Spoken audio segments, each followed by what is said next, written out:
on ne sait jamais vraiment de quoi naît un texte, finalement, quelles sont les petites choses qui sont agglomérées en soi et qui, au bout d'un moment, demandent à trouver une forme, à sortir de soi pour être écrit quelque part.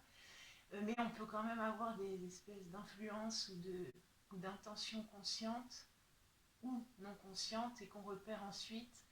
Et je dirais que pour Clouer l'Ouest, il y a une inspiration tout à fait inconsciente, quelque chose de pas forcément très glorieux, mais enfin, c'est quelque chose que j'ai lu et relu quand j'étais petite et qui est le tome 6 de La Petite Maison dans la Prairie, écrit par Lorraine Gals. Et ce tome 6 s'appelle Un hiver sans fin. Et donc on y suit la famille Ingalls complètement bloquée, ensevelie sous la neige pendant tout ce tome. Et après, il y a eu sans doute aussi les bouquins de Jack London. Et puis, alors là, de façon plus consciente et bien après, j'ai été très marquée par un western qui s'appelle Le Grand Silence de Sergio Corbucci. Et c'est un western qui se passe entièrement sous la neige également, qui est très beau plastiquement d'ailleurs, entre autres.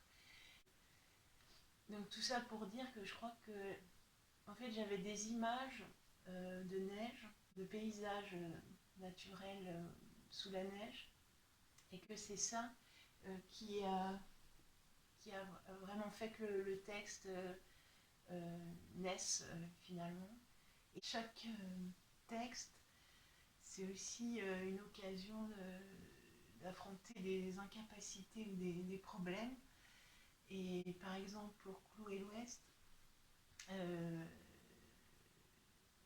le problème pour moi, c'était comment faire avec une narration au présent pour faire venir ces souvenirs. J'avais pas envie de les mettre au passé, j'avais envie de restituer la force de ce qui revient, une sensation, un souvenir vécu qui revient vraiment très fortement en soi à certaines occasions. Le fait de le mettre au présent, qui est cette forme au présent pour tout ce qui se passe, pouvait rendre cette force de la mémoire qui, qui est là tapis dans l'ombre et qui nous fait agir d'une certaine manière, même si parfois on ne pense pas au passé. Ça, c'est la première chose. La deuxième chose dans le souhait ou le désir que j'avais, c'était d'aller vers une écriture au plus près des perceptions, des sensations, euh, débarrasser un petit peu de tous les oripeaux du langage, enfin, de tout ce qu'on va mettre pour faire joli, quoi. Bon, j'ai essayé de tendre vers, évidemment, c'est pas forcément simple d'y parvenir. Ce qui me fait penser à ce que disait Francis Ponge, le poète. Il disait quelque chose comme il faut redescendre aux choses, comme il faut redescendre aux mots.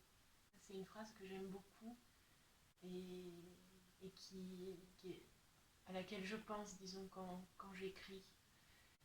Essayer de débarrasser le langage de tout ce qui a été mis pour faire écran d'une certaine manière au réel.